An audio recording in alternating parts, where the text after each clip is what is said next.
He bullied me for years, even after I left. It wasn't him so much, it was the thoughts of his threats and the memories of what he had done. That's the thing that would wake me up in the middle of the night, racking me with flashbacks and panic attacks. I tried drowning my sorrows for a while, but found out they were vodka-proof. So I had to find a way to face this head on. I was 14 when he first started raping me. I thought I should tell his wife, but man, how do you tell your big sister that her husband isn't who she thinks he is?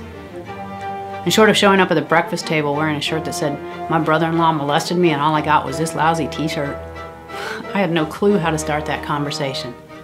So I stayed quiet, motivated by an exhausting blend of terror and shame and self-doubt.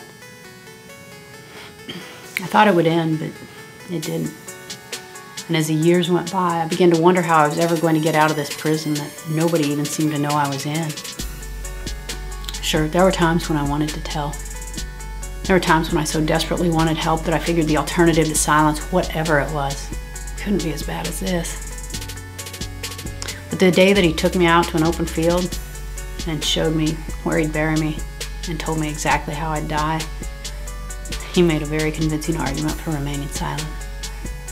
Suffer in silence, or tell the truth and die. Seemed like a pretty clear-cut choice to me.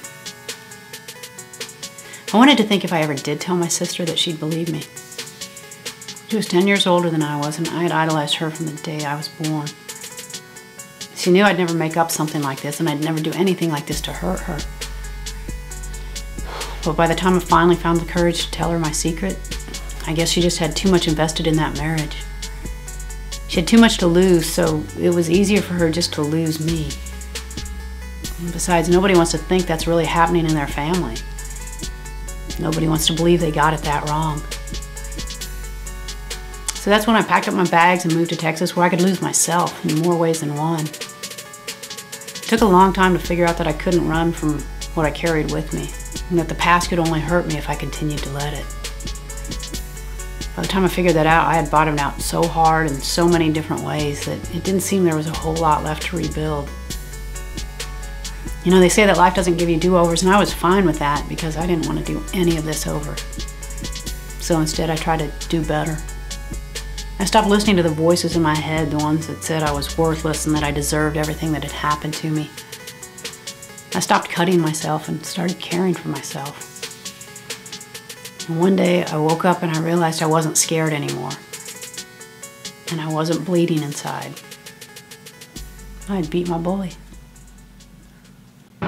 Today, the bully that bothers me isn't the one who tried terrorizing my soul.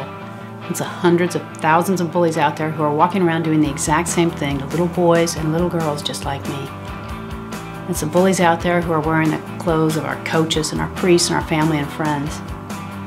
The ones who take the voice of innocence and smother it with a cloak of shame. My bully lives next door to you, sits beside you in church, coaches Little League. He might be bullying you, or your son, or your brother, or your daughter, or your sister.